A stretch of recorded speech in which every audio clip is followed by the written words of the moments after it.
DreAllDay.com. What we're about to talk about today is called Whose Side Are You On? This is actually a concept, and this is not going to be an hour-long video like yesterday. This is actually a concept that I got from this guy called Jim Rohn. He's like a personal development expert. He was a salesperson, and he actually came out with a lot of the philosophy that a lot of your favorite personal development people and motivational, whatever you want to call it, people talk about today. A lot of that came from Jim Rohn. He was one of the people who originated a lot of that stuff, and it was very simplistic stuff, but it made a lot of sense. It's usually the most simple stuff that people need the most. It was not the complex things, the simple thing. So one thing Jim Rohn talked about is kind of like if somebody's in a battle, like in your life, you always is a battle of good against evil. So it's a battle of your positive thoughts, your positive expectations, your positive actions against negative thoughts that creep into your mind, negative influences of people that come from the outside, and negative situations that happen, or situations that happen that are less than ideal that you might start to think negatively about, and that can affect your state, which affects your vision, which affects how you do things, affects your outcomes, affects your results, and ultimately affects your life. So it's that battle of good versus evil happening all the time. There's also the same thing that happens with your body. What's going on, Swish? One thing that he talked about when he was talking about this battle of good versus evil is kind of like if you think about your body, just as a simple analogy. If your body is a battle of good versus evil, because your body knows what it needs. It needs vegetables, it needs water, it needs good positive nourishment. And I talk about this in my nutrition videos. People sometimes ask me, what kind of food should I eat? What kind of foods can I eat that are healthy? What's healthy versus not healthy food? And I tell people, listen, you have common sense. All of you know what is good food and what's bad food. You know that candy and potato chips and pizza is probably not going to be good for you in the long run. Even though you might eat it, doesn't make you a bad person or something's wrong with you if you eat it, but you know that's not actually going to help you. You don't need anybody to tell you that. You don't need to read a book for somebody to tell you that that's not going to help you.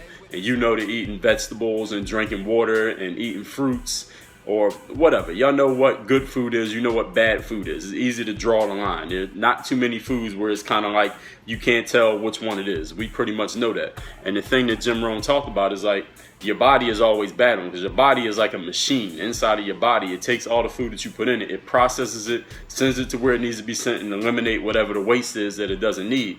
Now, your body is doing all this all the time without you even thinking about it. Your subconscious mind is in control of it. They're automatic, involuntary responses to how your body deals with what you put inside of it. And sometimes your body says, let's say your body is battling to keep you alive and keep you healthy, and it needs some water, but instead of sending it some water, you send it a Coca-Cola. Or it says, we need some greens, we need some good food, maybe we need some carbs, we need some protein, something that can help me fuel you. This is your body talking to you, something that can help me fuel you so you get through your workout tomorrow, or you could work through the afternoon. But instead of sending me, some water and some vegetables, you send me a Snickers bar. And at some point, your body's going to call to you and say, listen, man, like, whose side are you on right now? Whose side are you on? Are you on the side of actually helping me help you so that you actually have a healthy body for the next 50 years of your life? Or are you on the side of killing yourself early so you die at age 50 because you didn't take care of your body because you keep putting all this junk in it? And the reason I'm bringing this up, this is not a diet and nutrition video, but I'm going to be talking about here. If y'all in the chat room right now, y'all watching the scope, please keep hitting those hearts. Whoever that is with the navy blue hearts, I really appreciate that. Please keep going with the hearts. We're trying to get to 150,000 hearts by the end of today. And today is October, I believe, the 14th. October 14th, 2015. We want to get to 150,000 hearts by the end of the day today. I think I'm at like 136 right now, but I was looking around at a couple people the other day that got like 1 million. So there's a long way to go, but it's one heart at a time. That's the way we do it. The heart only beats one beat at a time. So please keep hitting those hearts. Swipe to the right if you're watching this right now. Share this on your Twitter feed. Invite people to come in and check this out. So the other thing is, when we talk about whose side are you on, is about the mental game. And that's really one of the things that I specialize in, is talking about the mental game, talking about confidence, talking about that mind philosophy, because that's really the key to unlocking somebody actually doing what they want to do, or doing it at the level that they want to do it. It's not their physical abilities, it's the mental abilities, because most people already have the physical tools. They just can't access them because something's wrong with their mind. So the thing is, whose side are you on? When somebody, every day you go out, like you listen to stuff like this that I talk about, you watch motivational videos, you listen to positive stuff that gets you in a positive mood, and you got this positive physical state going on, positive mental state, you read uplifting stuff, you read your personal development, you listen to motivational motivational audios, you watch motivational YouTube, you follow people on Twitter who's motivational, you like the motivational Instagram and Facebook posts, and you got all that stuff going on. So you got all this positive flow going on. Then all of a sudden something happens that turns your mind negative. Maybe you get outside, you realize you ain't got no gas in your car, the car won't start. Or you go to school and you got a bad grade on the test. Or somebody steps on your brand new J's. Or you missed a couple shots in the basketball game, or you missed the game-winning shot in the game. Or maybe your coach yelled at you at practice. Or maybe one of your teammates who's older than you, who gets more playing time than you, said you're a bum and you can't play. Or maybe you played in the game and somebody in the crowd was talking shit to you, trying to make you feel bad, and it actually worked and you started feeling bad about yourself. Or you started comparing what you've done to somebody else who's doing more than you, and you started feeling like a lesser of a person just because that other person's doing more than you. And then all of a sudden you got all these negative thoughts going on in your mind. And at that point, your subconscious mind is going to knock on the door, is going to say, hey, buddy, whose side are you on right now? And what I mean by that is this.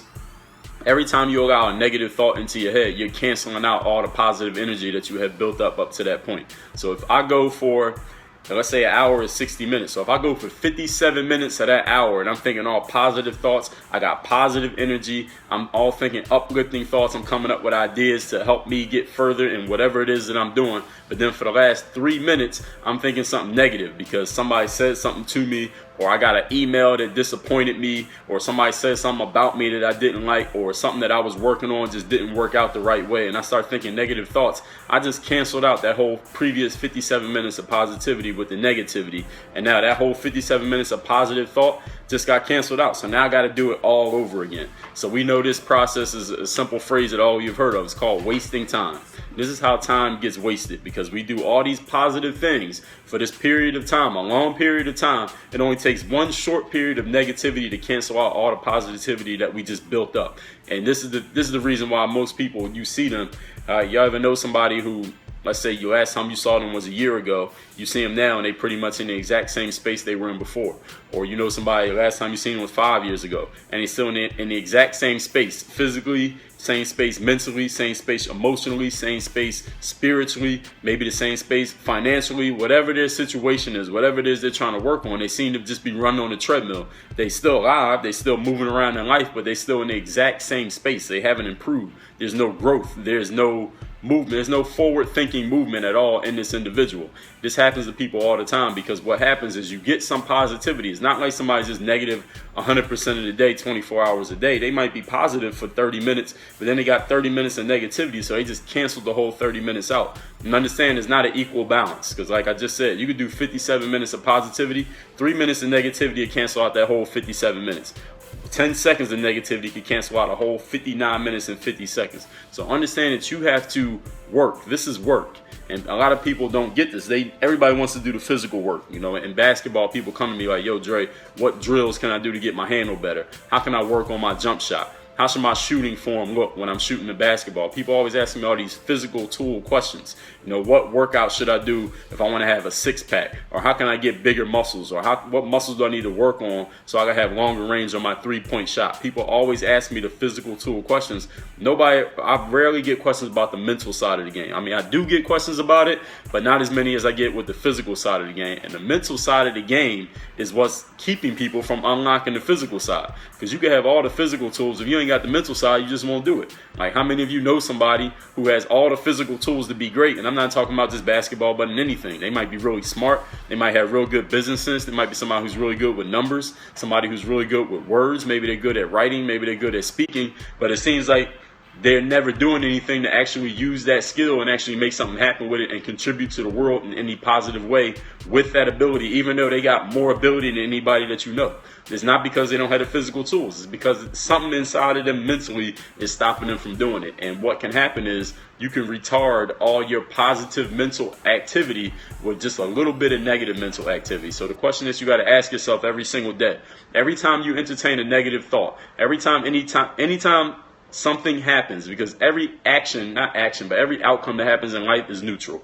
There are no negative outcomes and there are no positive outcomes. There are just outcomes. However you choose to see it will color it as either positive or negative. So what you got to ask yourself every time that you take an outcome and you get mad about it or you get upset, like you ever know somebody who no matter what happens, no matter how good things seem to be going or what the situation is, they always just find a way to get mad or they find a way to get upset or they find a way to just get a little bit pissed off or they find a reason to complain about something. Y'all know people like that? I know people like that. You got to understand that every time something happens and you decide, because it's always a choice. It might be an unconscious choice, but it is a choice. And you make a choice to think negatively about it, or you make a choice if somebody says something negative and you make a choice to, for whatever reason, believe it or marinate on what they said and start thinking about it. Or somebody says something to you that you don't like and for whatever reason you allow that to turn your whole mood negative and turn your state negative. You got to ask yourself this question. You have to consciously think about this for a while until it becomes habit. But ask yourself this question. Whose side are you on? Are you on your side, trying to help yourself do better, improve, and keep moving forward in life, which is going to require a consistent, diligent, positive attitude? Or are you B, letting yourself cancel out all your positive thoughts, all your positive activity, all your positive forward-thinking energy, letting it be canceled out by negativity, which you are choosing? Because if somebody says something negative to you, you don't have to believe it. It has to attach to something within you for you to even think about it. If somebody says you have green hair and your hair is not green, there's nothing for it attached to, you would never believe it. You would just keep going and just ignore it. If somebody says something negative to you, like you're a bum at basketball, the only way you could even be thinking about it is if something within you actually believes that you might be a bum. That's the only way that negativity can attach to you. So if you make yourself Teflon, you make yourself bulletproof, mentally bulletproof, none of that stuff can ever get through to you. And always ask yourself this question: whose side are you on? If you are on your side, you will not allow a negative thought to come into your mental being, because every negative thought cancels out a whole bunch of positives and it will eventually kill you. It won't kill you on the spot, but it's going to kill you before your time just because you're allowing that negativity. Negativity, it affects you not only mentally, but also physically, spiritually, emotionally. Every way you can think of it, negativity hurts you. It doesn't help you in any possible way. So you can take, if somebody throws something negative at you, you can choose to kind of flip it around and work it to your advantage. But you don't want to hold any negative thoughts in your mind. You want to turn them all into motivation to move you forward, inspiration to propel you forward, or whatever Asian you want to use that makes you do what you got to do. But negative thoughts will kill you. So make sure you ask yourself, whose side are you on? We might be back later on today with another scope. I got to see what I'm going to do. But I hope y'all enjoyed this. Make sure you share this on your feeds. Let people know about it. Tell them to follow me on Periscope at DreAllDay. Class is over. See, this is why it's better than college. We ain't got no 90-minute classes. I ain't got to do no, well, we do got 90-minute classes sometimes, depending on what I'm talking about. But if my class, I've only got 10 minutes, I need to give y'all the information. I give y'all 10 minutes and I say, yo, y'all out of class, go back home, go to sleep, go play some video games, go hang out in the cafeteria, go talk to some girls in a little quad in the middle of campus. Whatever you got to do, class is over, y'all. Work on your game. DreAllDay.com. Thanks for checking out this video. Make sure you follow all my top content up here. Follow me on all your favorite social networks right over here, and make sure you are subscribed to catch all the new content I put on this channel every single day. Work on your game.